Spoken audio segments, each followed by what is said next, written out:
Ito na mga kasipag. Diyan lang tayo sa gilid dyan. Hanggang tuhod lang ang tubig. Kati kasi, medyo kati kasi ngayon. Pero pa-high tide na. Ayan, pa-high tide na. Ito ang mga nahuli natin sa unang area. Ayan, mga danggit. Pero pwede na rin pang ulam yan mga kasipag. Ayan. So, baka mag-area pa kami.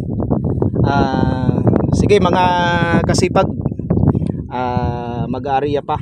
Okay, maglalatag pa ako dyan doon sa bandang unahan para makadagdag pa.